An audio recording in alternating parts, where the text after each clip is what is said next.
Welcome to the manual. We had a very powerful Aquarius new moon and new moon ritual last night. Well, Nicole is an Aquarius moon with her Saturn there. So she is getting messages on messages on messages. So I want to hear more about what she thinks about this lunation. But also, we wanted to go through the symbols because this is a powerful spiritual portal that we are walking through, and we want all the clues we can get about the unseen. Yeah, and there's just so much energy right now in Aquarius concentrated that it's really important to look at these inside degrees. Right, we can really look at the Aquarius energy right now as a collective and all feel what this age of Aquarius is. What are the themes? What are the concepts that we're all going to be dealing with?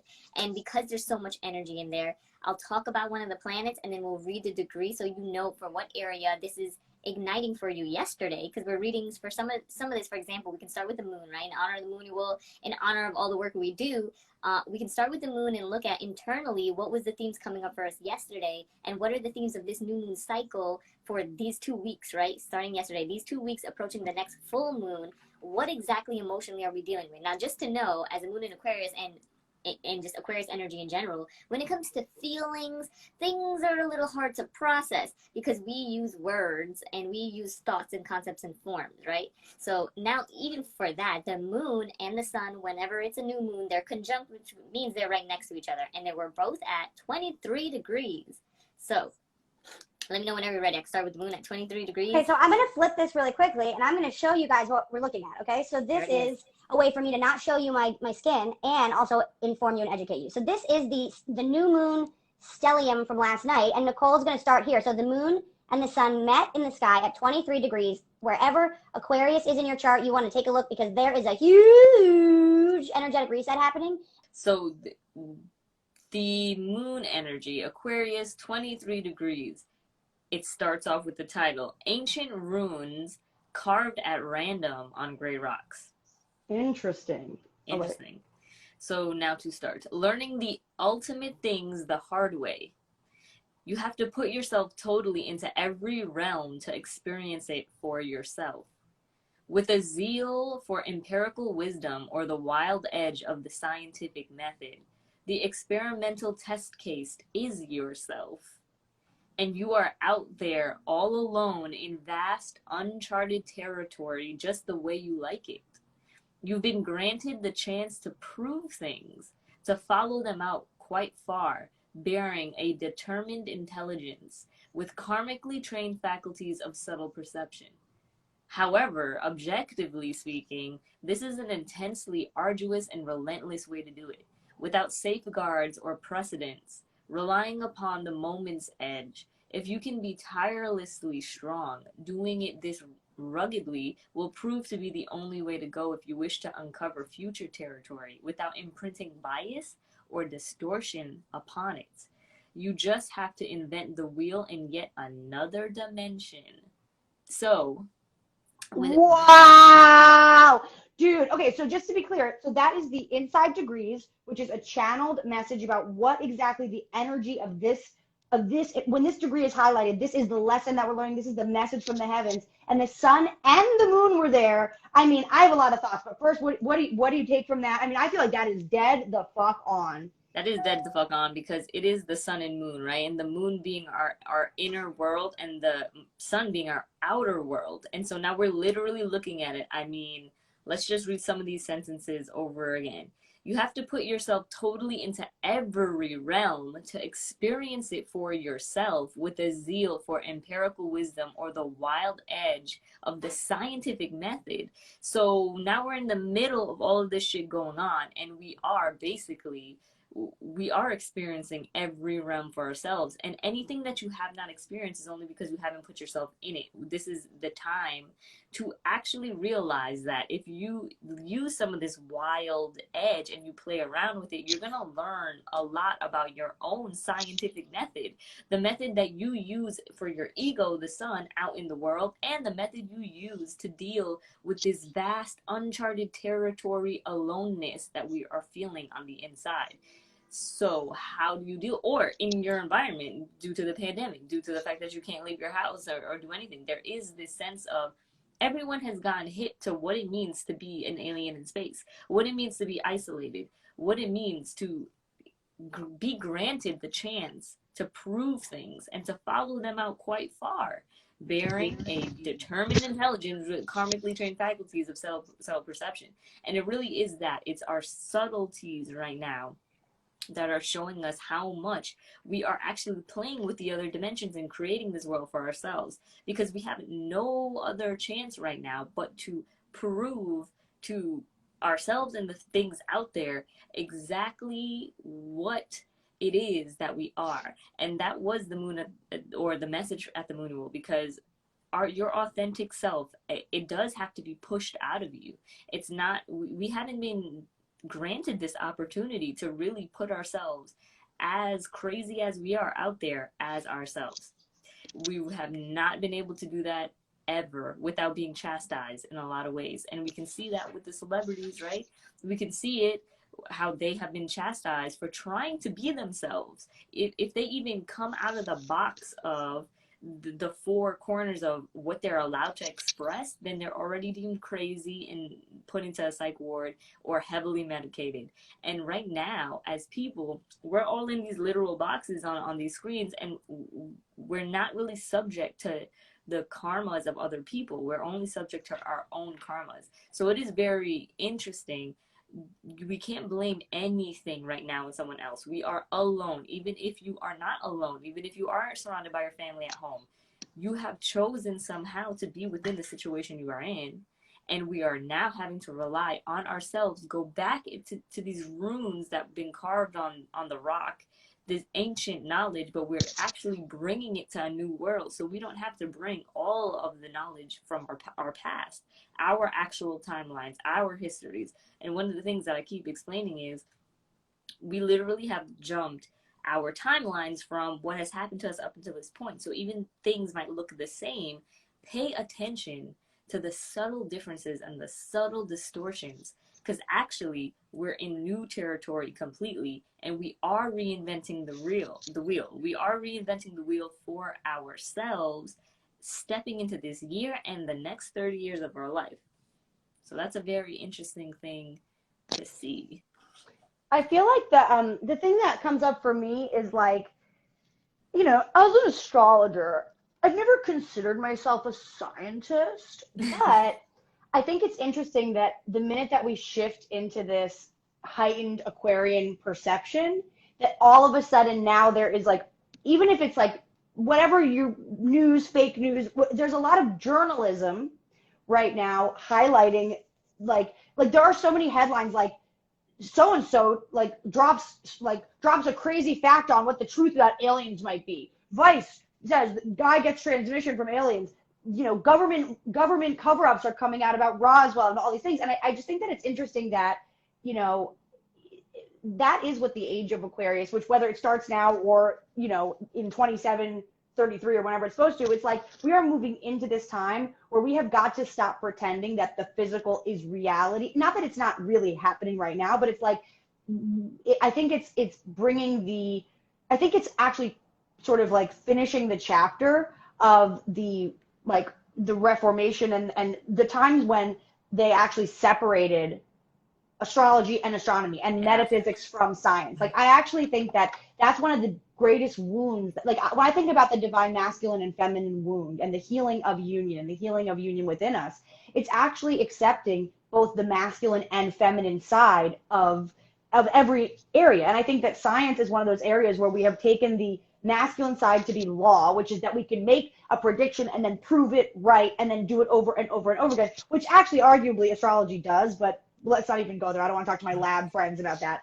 But it's like on a deeper level, you miss a lot when you remove the feminine side from science, which is actually like the symbolism and the story. I mean, the feminine storyline, the interpretive, you know, and even if it's not science because it's interpretive, even just the ability to treat interpretations not like facts, but as data points, like the way that we would just take our feelings as data points, I think it's such a disservice to to science. Well, we forget about the imagination, which is the hypothesis, which is on the same level of the interpretation after the spiritual one. So the feminine hypothesis, which is just saying like, hey, yeah, we think we can we can turn, a base metal into gold, right? We think we can try to do it. So that is feminine, because we're making it up, Pisces, imagination, and then we make it real with Aries, and then we find out what the truth is.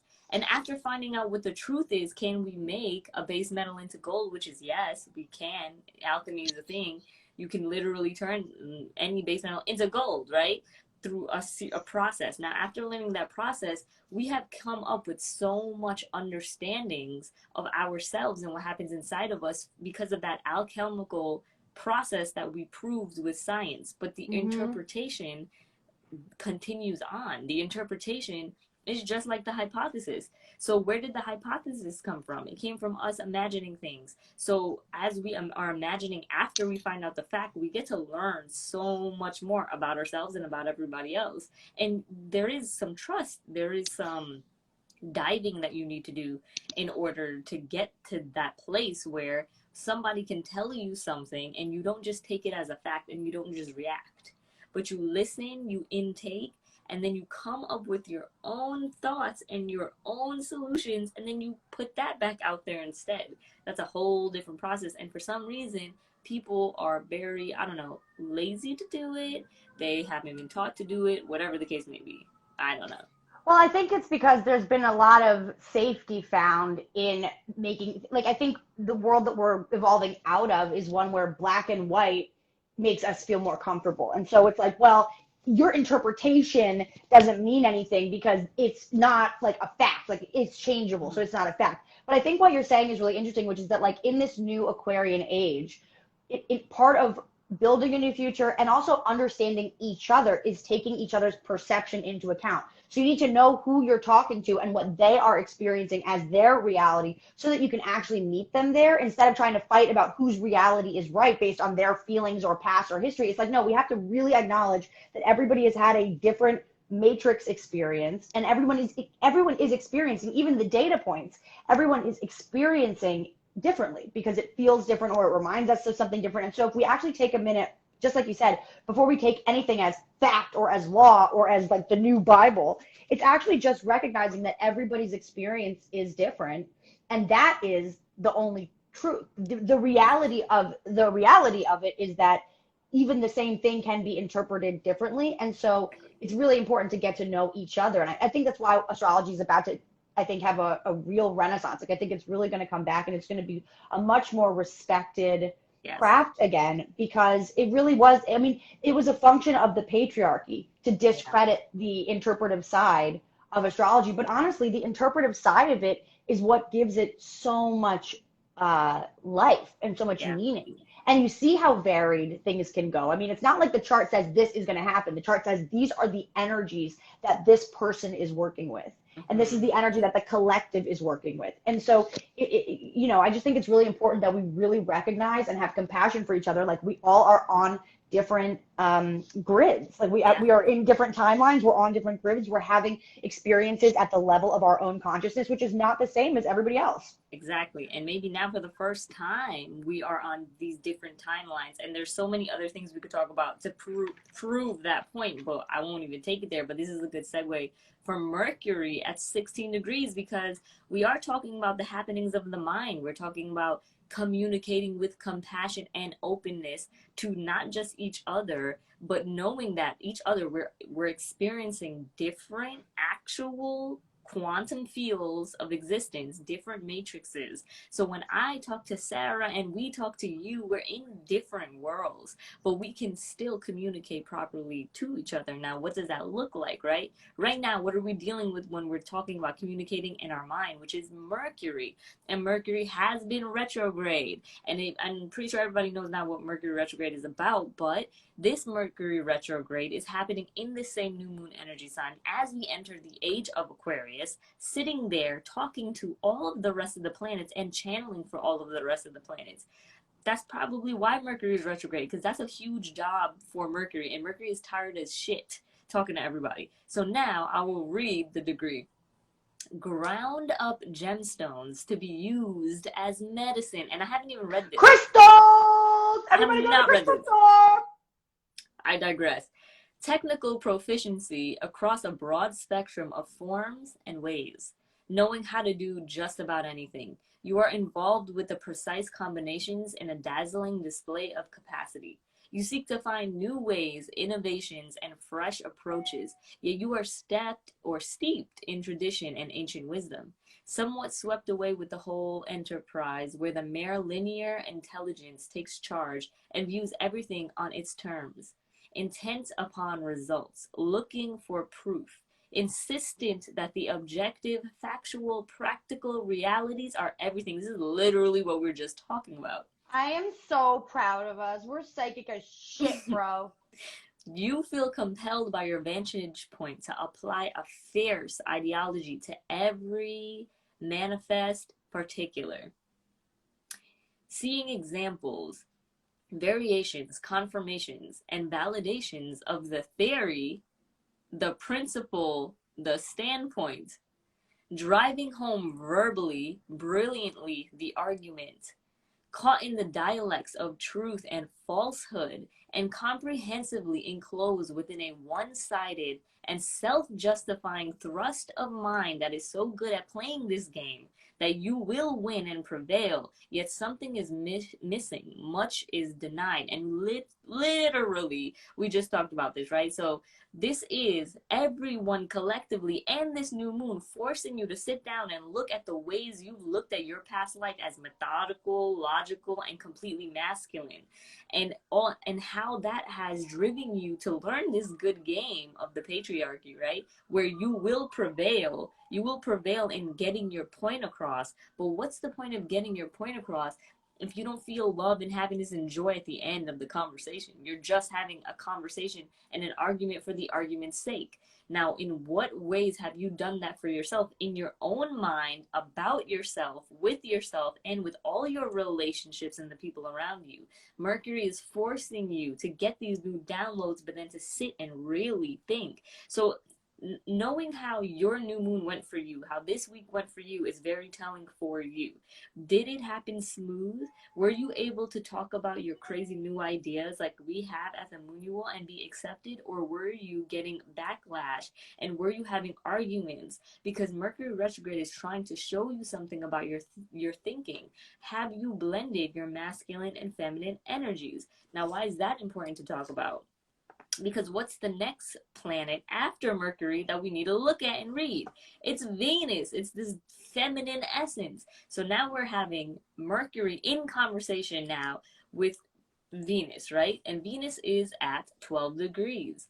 So exactly on benefic Jupiter. Yes, exactly on Jupiter. Having that masculine conversation with Jupiter too, right? So the right, Jupiter is kind of representative of the divine masculine, of that like husband, sort of yes. like leadership husband energy, Zeus. Yes, and Jupiter naturally rules Sagittarius, so we're bringing this little bit of freedom and a higher mind to the philosophies of how men and women should work together and how our masculine and feminine should work together, right? Totally. So now Aquarius, 12 degrees Venus. And should we read 12? I almost want to be like read 12 and 13, you know, like, because it's like as we move forward, it's like this is it starts at 12 and then like we're graduating into. So I'm kind of curious. Yes, let's see where it progresses. So 12 degrees is what we've been reviewing, right? A heated argument turns. Wait, say it again. Into laughter, tension. Wait, this is funny again. Can you just try it? Can you say it one more time? I have no idea what you said. Aquarius, 12 degrees, Venus. A heated argument turns into laughter. Venus and Jupiter. Oh my God, the Moonual. Always. Comedy show, astrology. Tension and release, contraction and expansion.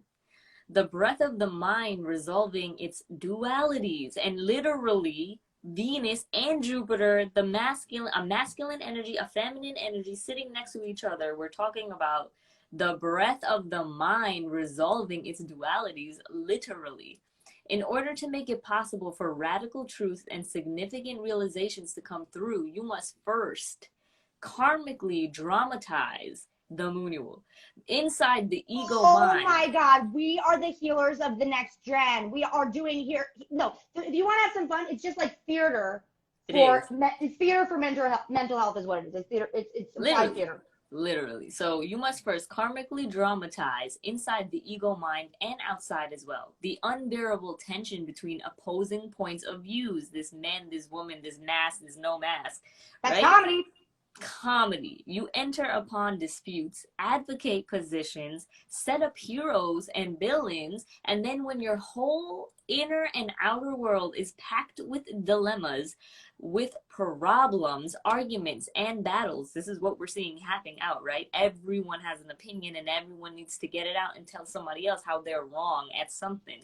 You become ready to seek out synthesis. But it's a good thing, right? Because that brings you to the point where you're like, fuck all of this, and I need to figure out who the fuck I am and how to be content as myself, which is bridging the masculine and feminine. And how to just like make the stuff that does suck funny. Yeah. Like lighten it up, lighten up the load. Yes, to enter upon a cycle of restoring wholeness. During your experimental years, spice means everything, but which is very interesting. But during your maturity, there is no further mileage to be had in turning anything against anything else. And that is what Aquarius energy is. That is what Saturn in Aquarius is doing, and we'll get there. Getting it that you made it all up in the first place, right? And literally, this is what we're talking about with the moon and the sun. And let's say it might not be. Let's change the word "make it up." You interpreted something a certain way because of the thoughts that you had been programmed with.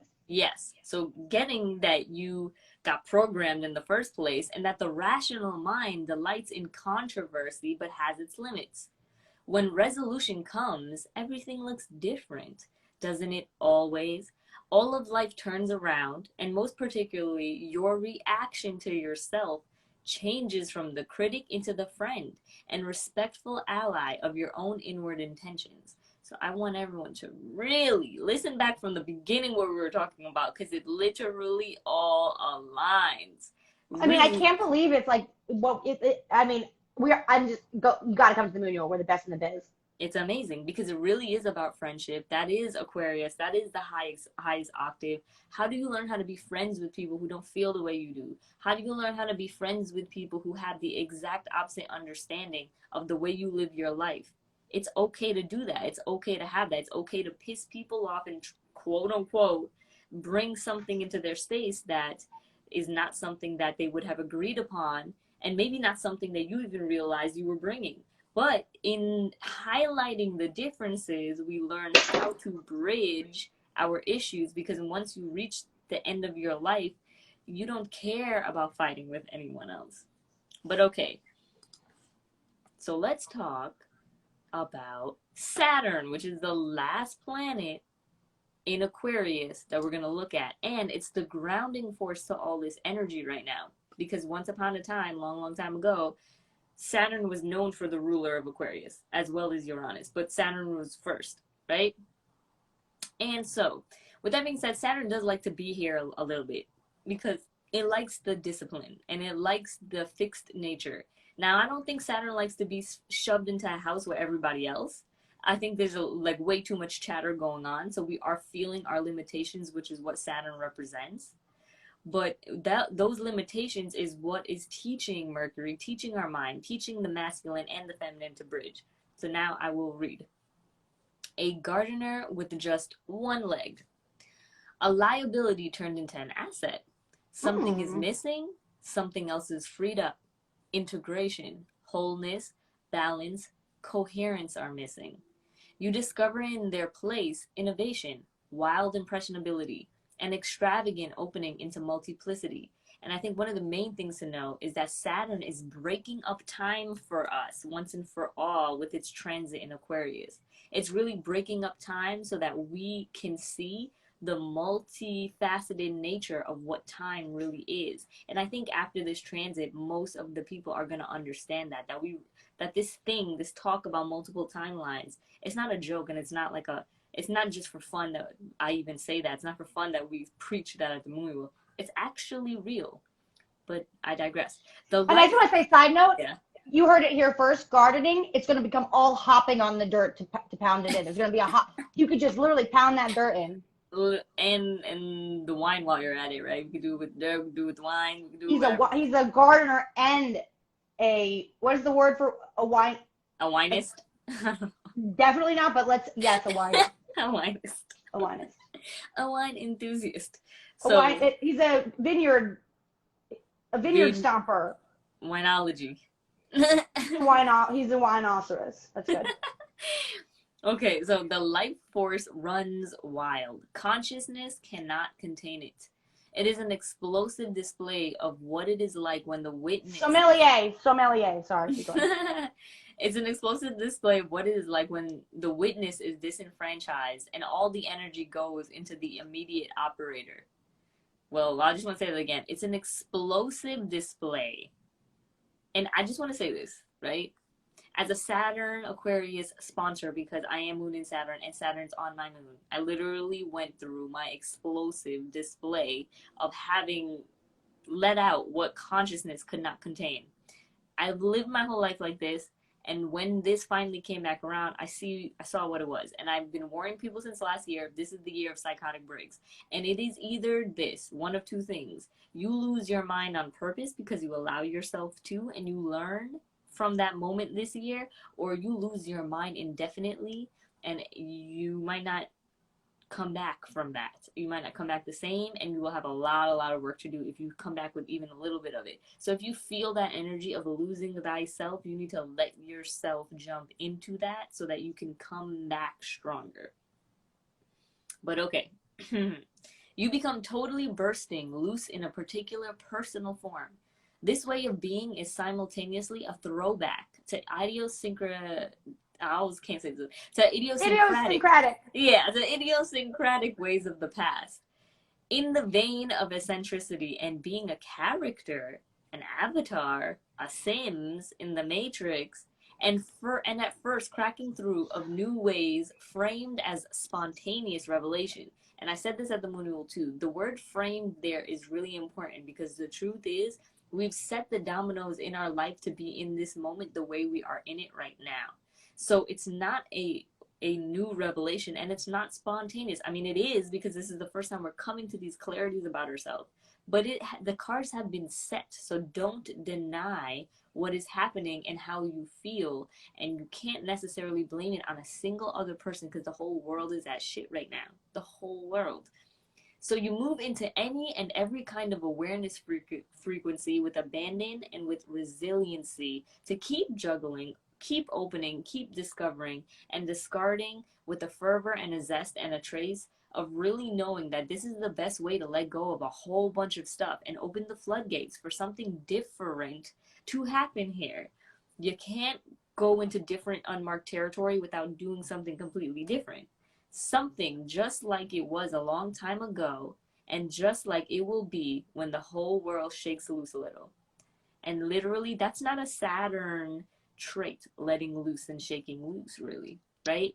And that's why it's so crazy, because this moment that's presented to us, it really feels like we're letting go of any control we have.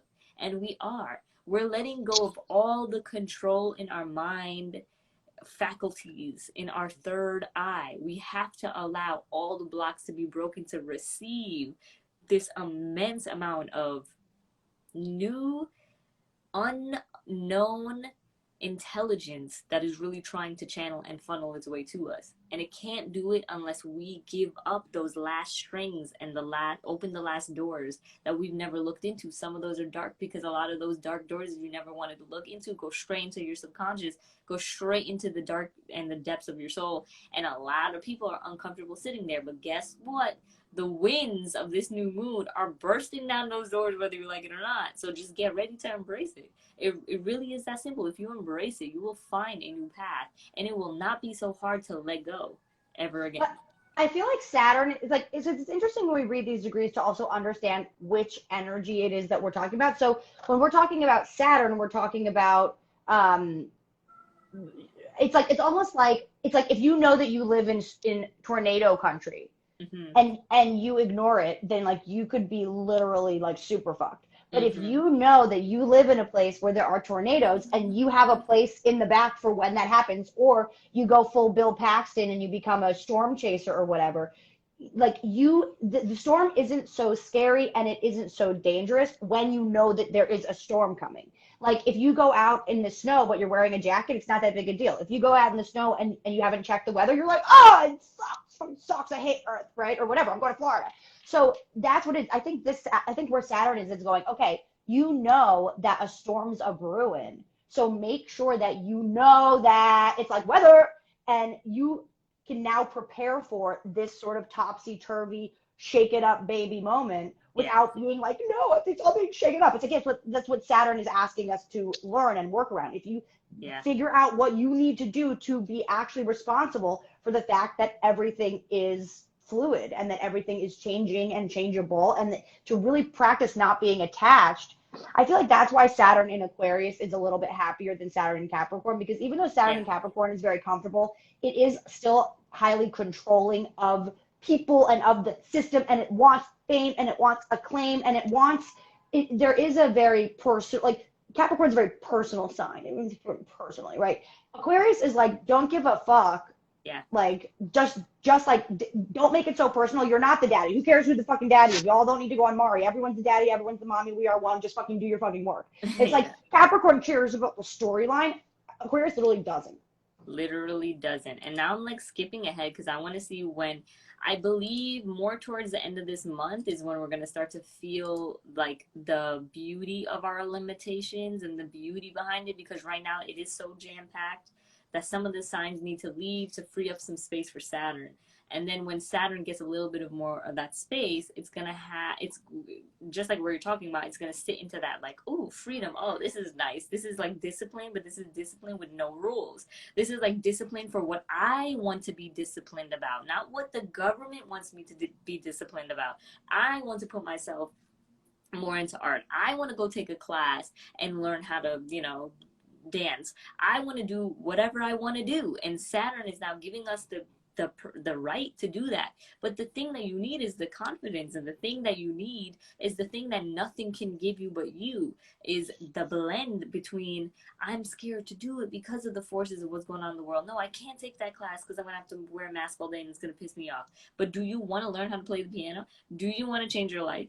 Do you want to make new opportunities? Well, you're going to have to deal with the limitations and go out there anyway, because this is the only way we're going to continue to turn the tides that are happening in our life. If we settle, which is not Aquarius, that is not the energy that we're doing in, we're shaking things up. If you're shaking things up for yourself in whatever ways you feel like you can shake them up, then I promise you're going to get some results, and you're going to meet some new people. You're going to meet a new community. You're going to be happy doing it, and you're going to bring the vitality back into your own mind and your own life, so that you can now pick up these pieces from losing our mind and be like, hey, wait, but this is really who I am. And you know what? I could care less if people don't want to be in my life because of that, because we're only going to meet the people that want to be, like, truly. So I really think this really is the time to push those boundaries. Like that's where the difference of Saturn and Capricorn and Aquarius is. Saturn and Aquarius allows us to push them, and allows us to do it slowly,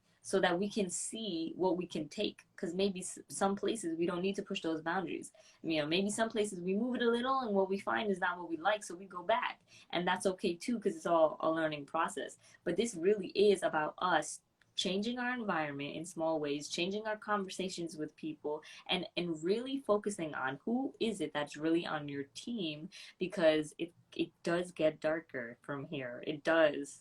We're not gonna experience the only light we're going to be having is our own. And that's why it's so imperative to link up with other people that have a light, because then we can really feel what it's like to sit within that light with others. Because if we're doing it all on our own, our light is going to feel like not much, and we can only see what's in front of us. I feel like this is like this must have been how they felt during Hanukkah originally. Oh, you know? For real. We're like, but is there enough light? And yet there was. Yeah. I think it's interesting too. It's kind of like, first of all, you were saying there's going to be new community that you're going to be welcomed into. Let me just tell you right now, it's called The Moon. You will Google it, okay? We're there waiting for you. Second of all, I was listening to one of the readers that I like, this guy, I don't remember his name, it's from Nightlight Astrology, and he said that this energy was all about finding freedom through limitation. So it's like when you actually, like I think what he was saying was like we spend a lot of time trying to work around our Yeah. limitations or trying to wish that we had a different life than we did, or to try to become a different version of ourselves, or and that actually we get to now make choices about what we want for our future. And if we actually make these commitments and then deal with the limit, like whatever limitations come up are not actually there to stop you. They're there to make you more creative, and they're actually there to ground you in something. So if you can be super committed to something, even if the how is unknown, and even if the what long term is unknown, if you go, okay, I'm committed to the Moonual, I'm going to be committed to the Moonual, and everything else from that is going to, I'm going to base my life off of the limitations that so now every time it's a new and full moon, I'm booked. That's a limitation. Now every time I mean, that's not like it's like what I would do anyway, but it's like there are going to be, based on the choices that you make and the commitments that you make from this really authentic place when you go, what would I do if I could do anything? This is the fucking apocalypse. Now's the time, play in. When you make that commitment, and you can kind of think it through during this Mercury retrograde, notice what you're longing for, notice what you're struggling with, notice what feels like a forced thing, because Aquarius doesn't do forced. Aquarius is not the energy of force. Aquarius is the energy of like either get out of here or come quantum leap into a way higher level of expression. There's no middle with Aquarius. There's no just like, oh. So I really think that the moment that we're in is just asking us to, and I think also because how do we get that fire energy? Well, that's everybody tapping in. The way that you oppose this kind of like hardcore energetic stellium in Aquarius is everyone needs to tap into their own inner Leo. The way that you find your light, you can do Sag too, but Sag had that south node moving through it. So it's everywhere in the south node, everywhere in the Sagittarius area of your chart is kind of up for debate until this eclipse cycle is over. Yeah. So you don't really want to focus too much on the Sag. And the Aries is in the middle of a deep healing. The Chiron is still there, but Mars and Lilith have been moving through Aries. So that's kind of like being worked on. So what we really want to do is tune into our Leo energy. So you want to look at where Leo is in your chart and see where in that area you can commit to your own self-expression and your own light. And you can pick hobbies and people and things that actually make your heart, like light your heart up and make you want to show up on Instagram Live, even though we did a fucking 10-hour Moonual last night and we just did an IG Live now. We want to still talk about this because we actually love astrology and we love working with you and we love performing, we love attention, we love money. But it's like all of those things that we love, if we actually let those be the barriers to everything else in our life, if we let our love actually be the highest commitment and really practice being limited by this commitment, then we're going to have creative solutions that we would have never thought of before.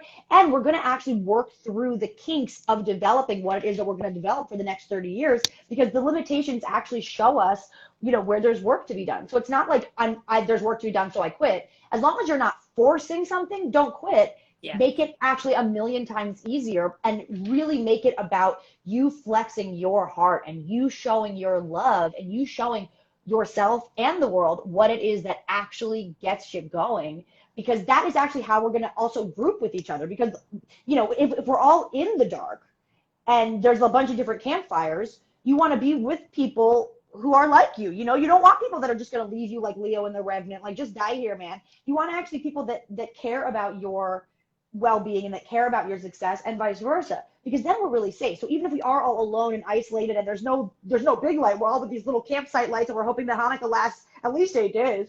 It's like, we get to choose who we're with at this time. And if the Leo energy is matching up among peeps, then we're in really good shape, because all that Leo energy is actually going to bring the collective way higher. So we want to be in our heart space and expressing fully and authentically and from that whole healed place, so that we can actually like be the best teams during this zombie apocalypse. Like, who do you want in your fucking apocalypse campsite? Yeah, literally. And I've been saying that for so long. And it's interesting. I mean, the Leo energy, you're right. And the thing about the Leo energy is, like, if we look at Vedic astrology, because we follow Western, right? And we talk basically only about Western. But Vedic astrology, it was a new moon in Leo. And for Westerners, our full moon before that was in Leo. So we were really stoking a fire and learning what our light was, our individual, our stardom, right? What is that? Because that's what's going to carry us through this absence of fire energy we're going through for the next few years. But in Vedic astrology, it was a new moon in Leo at 23 degrees. And I'll read that one because this is giving us a clue of what is the light that we should be like grasping on and holding on and working. And just remember this too, that so she's looking at the Vedic perspective, but if we're going to actually look at it in the Western perspective, what that is just the exact opposite. 23 degrees Leo is the exact opposite place that 23 degrees Aquarius is. So it's actually going, if we're going to shift it even into the language that we speak, it's like, okay, so this is the Vedic perspective of the new beginning. But for us inside, this is actually internally where we have to use this Leo from within so that we can actually know that that's what our work is. And then we're going to do that so that we can actually elevate together. Yes, and hopefully I'm not messing this up because I've heard someone tell me it was the Leo Vedic moon, but we're gonna read it anyway because it's being channeled. We'll cut it if it's fake. So Leo 23, an old man cutting mistletoe off an oak tree with a golden knife. Spectacular attainment, peak capacity, everything prepared and ready. The consummation of lifetimes in the destiny drama of self-mastery. Your tireless pursuit of perfection and gift of knowing what is asked are charged with collective power, making out a pathway which shall remain always. Are we talking about this? What is the new path that shall remain always? The gods inspire and the hour is ripe. Demonstration is constant. The rhythm is the one the inner worlds are synchronized with. And the whole idea is to become selflessly yourself, offered to the goddess and emergent through time as the God-man boldly, uninhibitedly, all three. That actually is to the point and beautiful because we are gods and goddesses. Can you read that sentence again? What was it that was like the pursuit of like karmic life loads of...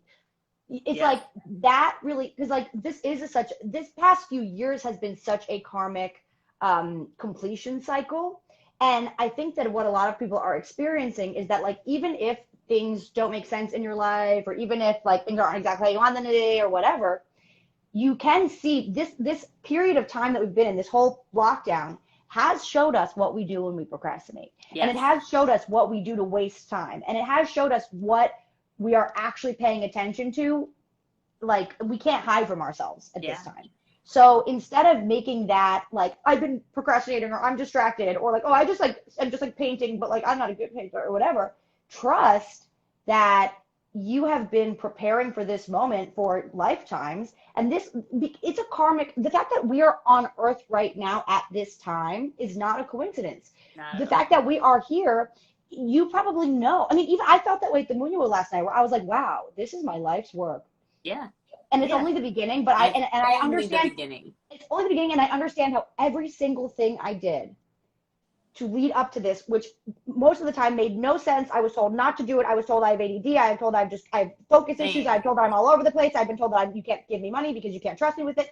I have never been more. I was so proud last night because I just felt like, oh no, like I did trust myself. I do trust myself. I trust these people. Yes. And this, I will never stop doing this. This is my work. Same realizations I've been coming to, because as 2020 was a show for most, I've been called a procrastinator at times. I used to call myself a procrastinator, but last year I did the most I've ever done, and it was because I didn't have anything else making me tired.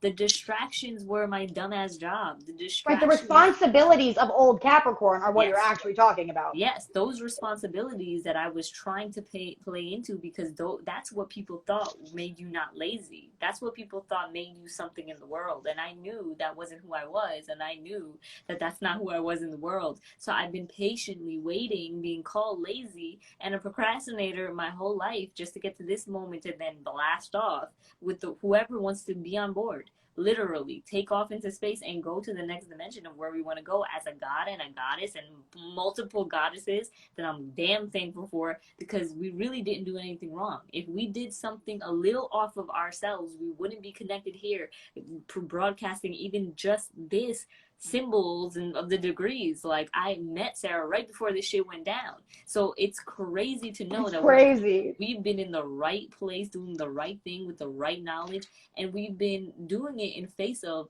so many people who did not understand, did not agree, didn't care, couldn't conceptualize. Some of our closest friends. And it is what it is. And it is what it is, because now we are the ones that are emerging from this time in that Leo way.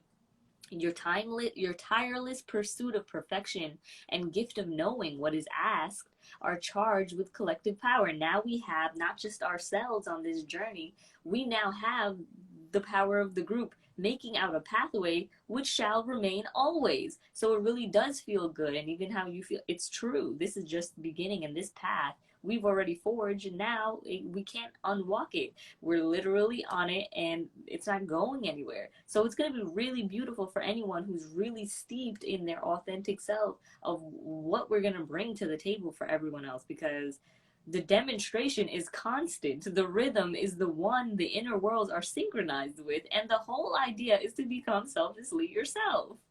Offer to the goddess. Oh no, go ahead. Keep going. Offered to the goddess and emerging through time as the God-man, boldly, uninhibitedly, all three.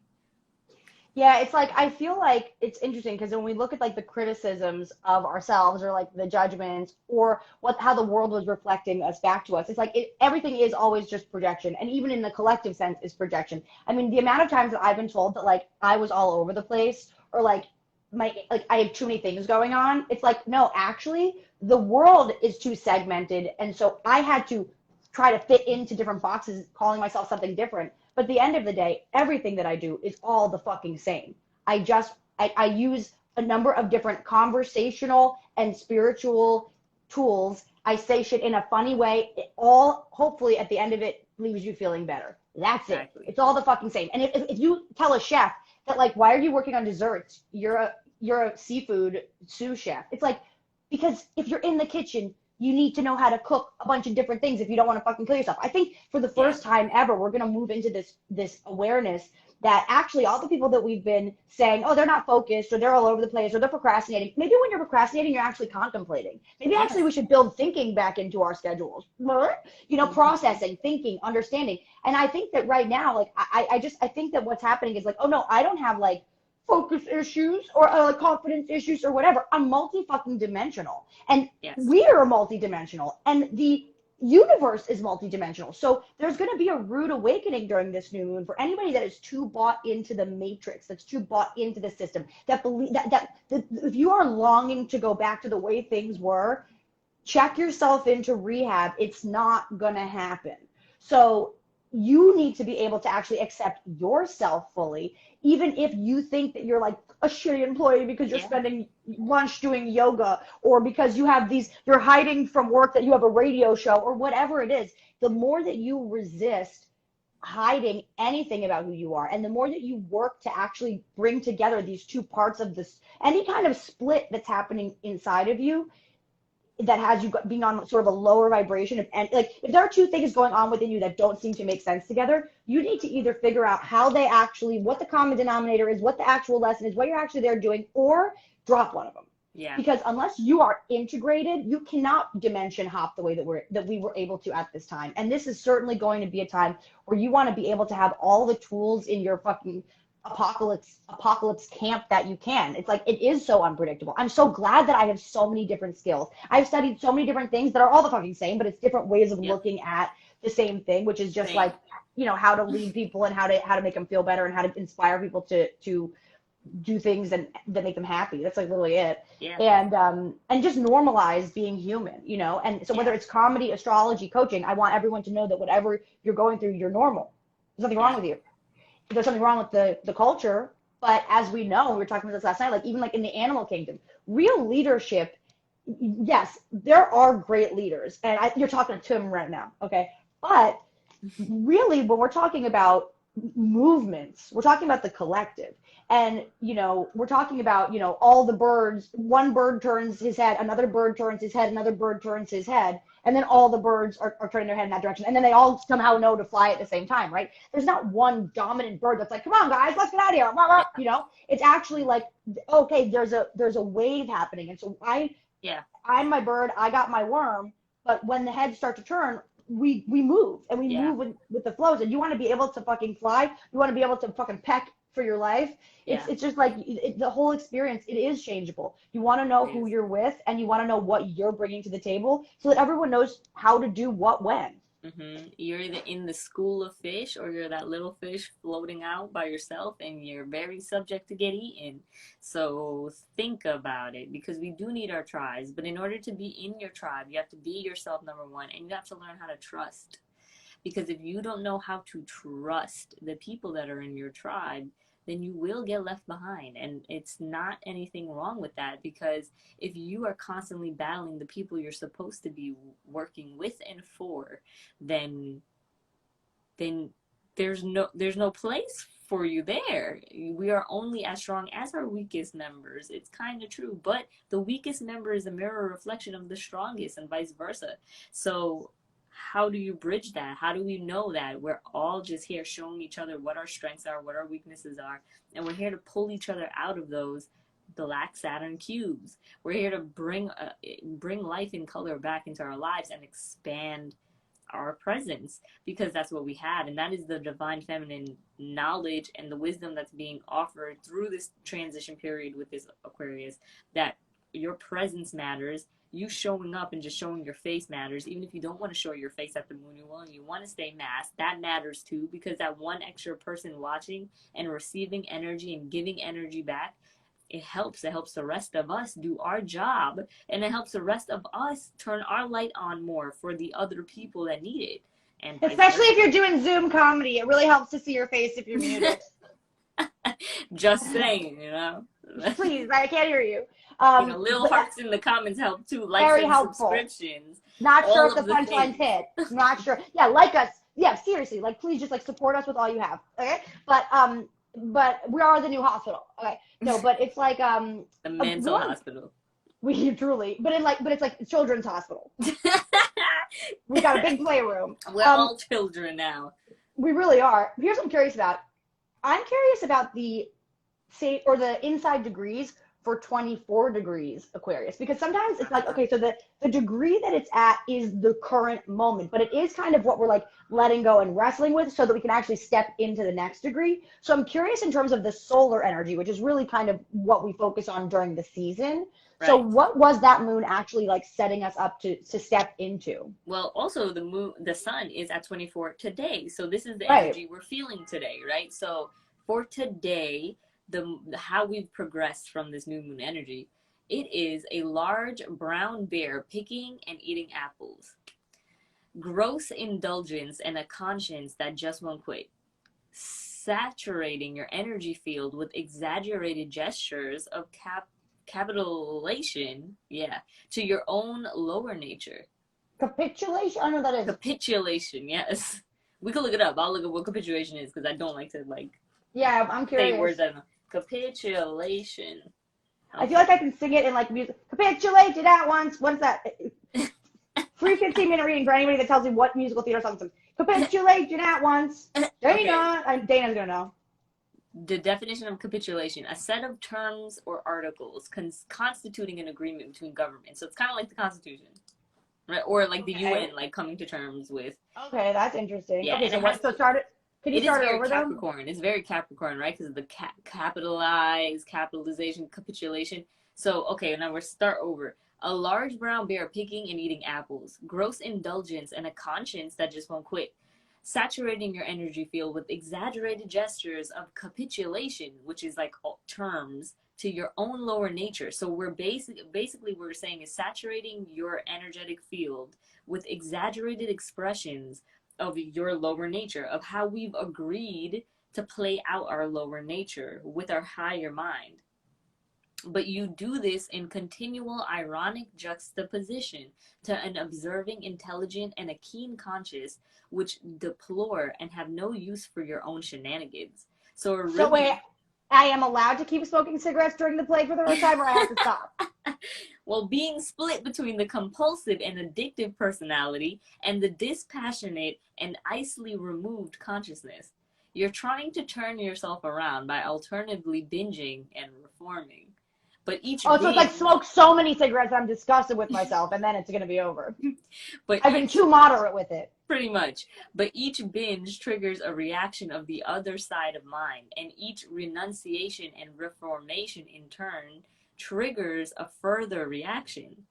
Like this conversation. Well, it's like we had that conversation a few weeks ago too. After Yeah. a month ago, we puked at the moon. Well, it's like we don't want to beat our. Like sometimes when you're Yes. just hungover, like sometimes you wake up and you're so hungover and you're like, I want to fucking kill myself. It's like, yeah, you needed to feel that. Yeah, I did. I came to the moon wheel drunk as hell. If you ever want to see it, I don't know. She was barfing. She was puking on it. It's very funny. It just Very is what funny. it is. Really liked it. So this dialectic between being bad and being good is all on the pro and con level of the dualistic mind. The only hope in this pattern lies in wearing out both ends, so that a third place can open in which neither acting out nor becoming exemplary, like I did, drunk on the moon wheel, is all that necessary. You do what you do and you see it the way you see it, and all the self-conscious overlays and each and every self-manipulation in whatever direction dissolve when the space is clear.